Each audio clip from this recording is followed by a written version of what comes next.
আল্লাহ পাক আমাদেরকে জ্ঞান শিক্ষা দিয়েছেন। আমরা ফিলোসফির বইগুলো খুললে দেখবেন ওখানে বুদ্ধিবাদ নামে একটা মতবাদ আছে। মানে তারা বলে যে মানুষ সৃষ্টিগতভাবেই একজন বুদ্ধিদীপ্ত প্রাণী। এটা ভুল কনসেপ্ট।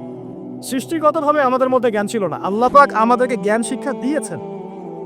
কথা বুঝতে পারছেন? আরেকটা মতবাদ তাদের আছে অভিজ্ঞতাবাদ, মানে মানুষ অভিজ্ঞতা থেকেই শিখে। আরেকটা আছে সমন্বয় মতবাদ, আপনারা দেখলে অনেকে পড়েছেন এখন।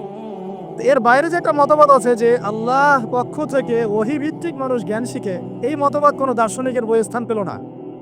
কি আফসোস, কি আফসোস! অথচ মুসলিম হয়ে দার্শনিক তারা। আমরাও পড়েছি ভাই 4 বছর এই কারণে গেলেই। কি আফসোস! আল্লাহ পাকের ওহীর পক্ষ থেকে যে জ্ঞান আসতে পারে এইটা কনসেপ্টই নাই। অথচ এখানে কোরআনে আল্লাহ পাক বলছেন ওয়াল্লামা আদামাল আসমা কুল্লাহা, আমি আল্লাহ আদমকে সমস্ত নাম শিক্ষা দিয়েছি। সুবহানাল্লাহ।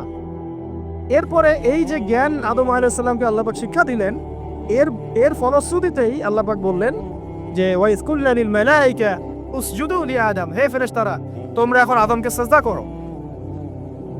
কি ফেরেশতাদেরকে দিয়ে আল্লাহ পাক আমাদের পিতাকে সিজদা করালেন কিসের মানদণ্ডে? কিসের কারণে? জ্ঞানের কারণে। জ্ঞানের কারণে ফেরেশতাদেরকে আল্লাহ পাক বললেন যে এই নামগুলো বলে দাও তো তোমরা। তারা বলতে পারলো না। তারা বলল লা ইলম আল্লাহুম্মা লা ইলমা লানা ইল্লা মা আল্লামতানা, আল্লাহ আমাদের তো সেই জ্ঞান নাই, শুধু ওইটুকু জ্ঞান আছে যা আপনি আমাদেরকে শিখিয়েছেন। তখন আল্লাহ পাক বলেছিলেন যে আমি যা জানি তোমরা তা জানো না। আমি কি বলি নাই যে আমি আসমান জমিনের গায়েবের সব খবর জানি? তখন আল্লাহ বললেন যে তোমরা সবাই সিজদা করো আদমকে। তাহলে আমাদের পিতাকে খলিফা করা হলো, জ্ঞান শেখানো হলো, আল্লাহ পাক নিজে শেখালেন, ফেরেশতা মণ্ডলীদের দিয়ে সিজদা পর্যন্ত করালেন। কিসের মানদণ্ডে? আরো আসতে বলেন। জ্ঞানের মানদণ্ডে। এখন যদি আমরা একটু প্রশ্ন ছুড়ে দেই নিজ নিজ বিবেকে, আমরা কি সেই ওহীর 10টা সূরাও শিখেছি? 10টা পারা কি পড়া হয়েছে কখনো? 10টা সূরারও কি অর্থ জানি? অনেকে তো 10টা আয়াতের অর্থ জানি না। আমরা কি সেই ওহীর 10টা হাদিস শিখেছি? তাহলে আমরা কোথায় সম্মান খুঁজতেছি? পশ্চিমাদের কাছে? বলেন।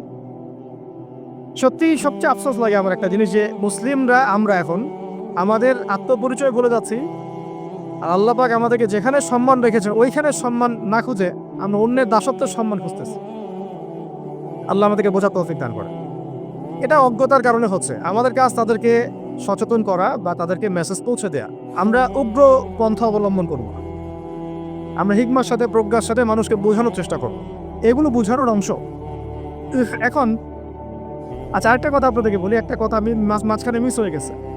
এই যে আল্লাহ পাক আমাদেরকে খলিফা করে পাঠিয়েছেন, খলিফার কাজ কি? প্রশ্ন না? আমাদের কাজ কি তাহলে? এই কাজটা আল্লাহ পাক আবার ব্যাখ্যা করেছেন সূরা সদের মধ্যে। কোন সূরায়? সূরা সদ। সদ নামে একটা সূরা আছে, সূরা ইয়াসিনের আগে পরে পাবেন। তো এখানে আল্লাহ পাক আরো একজন নবীকে তার খলিফা বলেছেন। সেই নবীর নাম দাউদ আলাইহিস সালাম। কি নাম? আর দাউদ আলাইহিস সালাম কিন্তু এই জেরুজালেম থেকে, যেখানে এখন ওই জায়নিস্টরা বোম্বিং করে আর কি, নিরীহ মুসলিমদেরকে হত্যা করে বিগত 70 বছর থেকে, ওই জেরুজালেম থেকে কিন্তু দাউদ আলাইহিস সালাম বিশ্ব শাসন করেছিলেন।